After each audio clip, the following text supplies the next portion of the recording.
Episode 486 कहानी लेखक बाबू की। जब यामिनी अपनी आंखें खोलती है और खिड़की की तरफ देखती है तो उसे कुछ ऐसा दिखाई देता है जिसे देखकर उसे अपनी आंखों पर यकीन नहीं होता है। उसे खिड़की के बाहर सूरज की किरणों में महादेव का रूप दिखाई दे रहा था, जिसे देखकर उसकी आंखें खुली की खुली रह गई थी। यामिनी रात भर महादेव के नाम की माला जपती रही थी। यही कारण था कि उसे सूरज की किरणों में भी महादेव का रूप बनते हुए दिखाई दे रहा था। एक तेज सफेद रोशनी खिड़की से कमरे के अंदर आ रही थी। उन्हीं रोशनी में उसे महादेव नजर आ रहे थे। यामिनी को ऐसा लग रहा था जैसे खिड़की के पास स्वयं महादेव हो। यामिनी आहिस्ते से बेड पर से उठती है और खिड़की के पास जाने लग जाती है। जब वो खिड़की के पास पहुंचती है तो अगले ही पल उसे किरणों में महादेव का जो रूप दिखाई दे रहा था वो दिखना बंद हो जाता है। सूरज की सफेद किरणों के ओझल होते ही यामिनी समझ जाती है कि अभी तक उसके साथ जो कुछ भी हुआ था वो बस उसकी एक कल्पना थी और कुछ नहीं। यामिनी खिड़की बंद करने लग जाती है। खिड़की बंद करते हुए उसकी नजर वहां पर रखे टेबल पर पड़ती है जिसके ऊपर कई सारे सफेद कागज रखे हुए थे। उन्हीं सफेद कागज के बंडल के ऊपर एक बड़ा सा मोटा काले रंग का पेन रखा हुआ था। उस पेन में कुछ था जिस कारण वो पेन उसे अपनी तरफ आकर्षित करने लग जाता है। यामिनी की नजरें उस पेन पर टिक जाती हैं। यामिनी अपनी नजरें उस पेन पर से हटा ही नहीं पाती है। यामिनी उस पेन को एकटक नजर से देखते हुए कहती है, ये पेन तो देखा हुआ लग रहा है, इसे तो मैंने। इतना कहकर यामिनी उस पेन को उठाने लग जाती है। यामिनी उस पेन को छूती उससे पहले ही वहां पर युग आ जाता है। युग तुरंत उस पेन को उठाते हुए कहता है, ये पेन मेरे पापा का है यामिनी। उस रात तुम्हारे सामने ही तो उस काले साये ने मुझे ये पेन दिया था। मेरे पापा इसी पेन से कहानियां लिखा करते थे। उन्हें इंक वाले फाउंटेन पेन बहुत पसंद थे और ये पेन उनके सबसे पसंदीदा पेनों में से एक थी। एकदम से युग को वहां पर देखकर पहले तो यामिनी घबरा जाती है, पर बाद में युग के चेहरे की चमक देखकर अपने आप को संभालते हुए कहती है, आप कब उठ गए युग बाबू? युग उस पेन को निहारते हुए ही जवाब देता है, बस अभी यामिनी, जब तुम खिड़की के बाहर झांक रही थी। बाहर क्या देख रही थी तुम? यामिनी बात को छुपाते हुए कहती है, कुछ भी तो नहीं युग बाबू, बस यूं ही। युग वापस से उस पेन को टेबल पर रखने लग जाता है। युग उस पेन को टेबल पर रख ही रहा था कि तभी उसकी नजर टेबल पर रखे सफेद कागजों पर पड़ती है जिस पर बारीक अक्षरों में हिंदी में कुछ लिखा हुआ था। युग की नजर पड़ते ही यामिनी की भी उन कागजों पर नजर पड़ जाती है। यामिनी ने उन्हीं सफेद कागज के बंडल पर से काला पेन उठाया था। उन कागजों पर हिंदी में बारीक अक्षरों में हाथ से कुछ लिखा हुआ था। वो अक्षर बहुत ही बारीक थे जिस कारण वो एक ही नजर में पढ़ने में नहीं आ रहे थे। उन कागजों पर लाल स्याही से लिखा गया था। यामिनी उन कागजों को देखते हुए युग से पूछती है, ये कैसे कागज हैं युग बाबू? इन पर क्या लिखा हुआ है? जब युग उन कागजों को देखता है तो उसे याद आता है कि जिस रात वो पंचिम गांव से ताबूत लेकर आया था, उस रात उसने ताबूत को अपने कमरे में रखा था। उसे खोला भी था और अपने पिता की लाश को देखकर वो भावुक हो गया था और उनके लिए खत लिखने लग गया था और खत लिखते हुए ही वो सो गया था। आधी रात में जब उसकी नींद खुली तो उसे उसके पापा की पुकार सुनाई देने लग गई थी। उनकी याद आने लग गई थी जिस कारण वो हड़बड़ाहट के साथ ताबूत लेकर अकेला ही हवेली से निकल गया था और जो खत उसने लिखा था वो उसे ताबूत के अंदर रखना भूल गया था। यामिनी युग बाबू से फिर पूछती है, युग बाबू आप कहाँ खो गए? मैं कुछ पूछ रही हूँ आपसे, बताइए ना ये कागज कैसे हैं और क्या लिखा है इन पर? युग उस कागज को देखते हुए कहता है, यामिनी ये वो खत है जो उस रात मैंने अपने पापा के लिए लिखा था, लेकिन जल्दी जल्दी में मैं इसे ताबूत में रखना भूल गया था। मेरे दिमाग में एक ही चीज चल रही थी और वो ये थी कि मुझे उस काले साये के पास जाना था ताबूत लेकर, ताकि मैं अपने पापा की रूह और तुम्हें यामिनी उसकी कैद से आजाद करवा सकूं। युग यामिनी को सब कुछ बता ही रहा था कि तभी यामिनी जो कागज टेबल पर रखा हुआ था उसे उठाने लग जाती है। जब यामिनी उस कागज को उठाती है तो देखती है कि उस कागज के नीचे जो कागज था उस पर भी बारीक अक्षरों में रेड इंक से ही कुछ लिखा हुआ था। दोनों कागजों की लिखावट एक जैसी थी, जैसे एक ही शख्स ने दोनों कागजों पर कुछ लिखा हुआ हो। जब यामिनी उस कागज को भी उठा लेती है तो देखती है कि उसके नीचे वाले तीसरे कागज के ऊपर भी रेड इंक से हिंदी में कुछ लिखा हुआ था। वो कागज एक कागजों के ढेर के बंडल पर रखे हुए थे जिसमें करीब 200 से 300 कागज एक कतार में एक के बाद एक रखे हुए थे। यामिनी उस बंडल में से कुछ कागजों को एक साथ उठाते हुए कहती है, अब इन कागजों में क्या लिखा है युग बाबू आपने?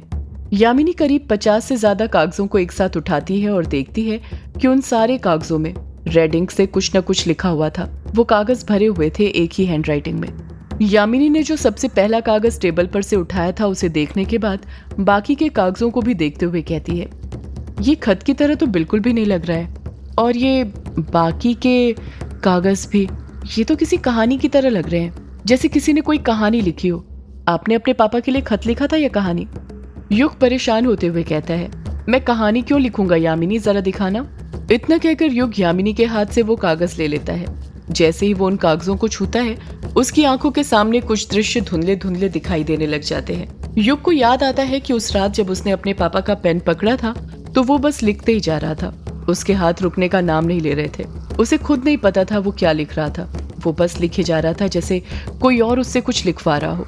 युग यामिनी से परेशानी के साथ कहता है, यामिनी ये हैंडराइटिंग तो मेरी ही है और ये लिखा भी मैंने ही है, पर इतना सारा मैंने कैसे लिख दिया? मुझे नहीं पता यामिनी, मुझे नहीं पता। यामिनी भी युग की बातें सुनकर दंग रह गई थी। उसकी भी समझ नहीं आ रहा था कि ये कैसे हो सकता था। यामिनी ने युग के हाथ में जो कागज पकड़े हुए थे उन्हें देखते हुए कहा, युग बाबू इस पर लिखा क्या है, पढ़कर तो देखिए। युग पहले कागज को गौर से देखता है तो नोटिस करता है कि कागज पर सबसे ऊपर हेडिंग लिखी हुई थी। वैसी ही हेडिंग जैसी अक्सर युग को टाइपराइटर में जब किसी की मौत की स्क्रिप्ट मिलती थी उसी पर लिखी होती थी। जब युग कागज में जो हेडिंग लिखी हुई थी उसे मन में पढ़ता है तो उसके हाथ कपकपाने लग जाते हैं। युग डरने लग जाता है। यामिनी युग को पकड़ते हुए कहती है, क्या हुआ युग बाबू, क्या लिखा है इसमें, आप बोलते क्यों नहीं? युग हकलाते हुए हेडिंग पढ़ते हुए कहता है, कहानी लेखक बाबू की। जैसे ही युग ये बात बोलता है, यामिनी भी एकदम खामोश हो जाती है। यामिनी अपनी भवें ऊपर करते हुए हैरानी के साथ कहती है, लेखक बाबू यानी आपके पिता अनुराग अंकल, उन्हीं को तो सब लेखक बाबू कहते थे ना। इतना कहकर यामिनी युग को एकटक नजर से देखने लग जाती है। युग के जवाब आने का इंतजार करने लग जाती है। युग कहता कुछ नहीं, बस हाँ में अपना सिर हिला देता है। यामिनी हड़बड़ाते हुए कहती है, इसका मतलब आपने किसी और की नहीं अपने पिता की कहानी लिखी है, वो कहानी जिसकी हमें तलाश थी, जिसके बारे में हम जानना चाहते थे। युग परेशान होते हुए कहता है, पर मैं कहानी कैसे लिख सकता हूँ यामिनी, मैं कोई लेखक थोड़ी हूँ। यामिनी पलट कर कहती है, आप लेखक नहीं है तो क्या हुआ युग बाबू, आपके पिता तो लेखक थे ना, आपकी रगों में उन्हीं का खून बह रहा है, एक लेखक का। कहते हैं ना बेटे में बाप के ही गुण आते हैं, और आपके अंदर भी अपने पिता के गुण ही हैं, तभी आप कहानी लिख पा रहे हैं। युग फिर परेशान होते हुए खुद से बड़बड़ाता है, पर मैं कैसे ये सब कहानी। युग अपनी बात पूरी करता उससे पहले ही यामिनी उसे बीच में टोकते हुए कहती है, युग बाबू ये कोई पहली कहानी थोड़ी है जो आपने लिखी है, इससे पहले भी तो आपने यक्षिणी भक्षानर और महाडायन की कहानी लिखी थी। उसी से तो आप लोगों को पता चल पाया था ना कि मेरी माँ कामेश्वरी यक्षिणी को क्या अभिशाप मिला था और कैसे मिला था। आप ये सब कैसे भूल सकते हैं? जैसे ही यामिनी ये बात बोलती है, युग को याद आ जाता है कि ग्रेवयार्ड कोठी के अंदर टाइपराइटर पर एक बार उसने ही कहानी लिखी थी, और वो कहानी उसने कैसे लिख दी थी उसे खुद पता नहीं चला था। वो कहानी लिखते वक्त अभिमन्यु ने उसे डिस्टर्ब भी किया था और उसने उस पर चिल्ला भी दिया था। उसी रात अभिमन्यु ने युग को सिगरेट पीते वक्त भी देखा था। यामिनी अपनी बात को आगे जारी रखते हुए कहती है, मैंने कहा था ना युग बाबू आपसे, महादेव हमारी मदद करेंगे, और देखिए महादेव ने हमारी मदद कर दी। लेखक बाबू की कहानी पर हमारी नजर पड़ाकर हमारी जिंदगी में जो कुछ भी होता है, छोटी से छोटी चीज, उन सब के पीछे कोई ना कोई कारण होता है। और आप खुद देखिए, उस रात भले ही आपने अपने पिता को खत लिखने के लिए कलम थामा था, पर आपने अपने पिता की कहानी लिख दी। ये एक चमत्कार ही है युग बाबू महादेव का। महादेव हमारे साथ हैं, हमारे सिर पर उनका हाथ है। युग खामोश रहता है, कुछ नहीं कहता है। उसे तो अभी भी अपने आप पर यकीन नहीं हो रहा था कि वो कहानी उसने लिखी थी। उसे बस ये याद था कि वो घंटों तक लिखते रहा था, और लिखते लिखते ही उसकी आंख लग गई थी। यामिनी फिर कहती है, यही वो कहानी है युग बाबू जिसकी हम तलाश कर रहे थे। आप जानना चाहते थे ना मेरी माँ कामेश्वरी यक्षिणी ने आपके पिता के साथ क्या बिसाहा किया था। आप उस काले साए के बारे में भी जानना चाहते थे ना, और ये भी कि आपके पिता के शरीर पर वो 5 निशान कैसे आए। आपके सारे सवालों के जवाब इस कहानी में है युग बाबू, जो इस वक्त आपने अपने हाथों में पकड़ी है, कहानी लेखक बाबू की। यामिनी के इतना कहते ही युग ने अपने हाथ में जो कागज पकड़ा था उसकी तरफ देखने लग जाता है। यामिनी युग पर कहानी पढ़ने का दबाव बनाते हुए कहती है, पढ़िए युग बाबू, लेखक बाबू की कहानी पढ़िए। कई राज हैं जिसके बारे में हमें पता ही नहीं है। उन सारे राज का पता हमें ये कहानी पढ़कर ही चल पाएगा। पढ़िए युग बाबू, लेखक बाबू की कहानी पढ़िए। युग को भी यामिनी की बात सही लगने लग जाती है, और अगले ही पल वो लेखक बाबू की कहानी की हेडिंग पढ़ते हुए कहता है, कहानी लेखक बाबू की। इसी के साथ युग लेखक बाबू की कहानी पढ़ना शुरू कर देता है। कई साल पहले पंचिम गांव, जो कि किश्नोई नदी के किनारे पर बसा हुआ था। रात के 3 बज रहे थे। पंचिम गांव के पास जो किश्नोई नदी बह रही थी, उसके किनारे पर एक औरत बैठी हुई थी।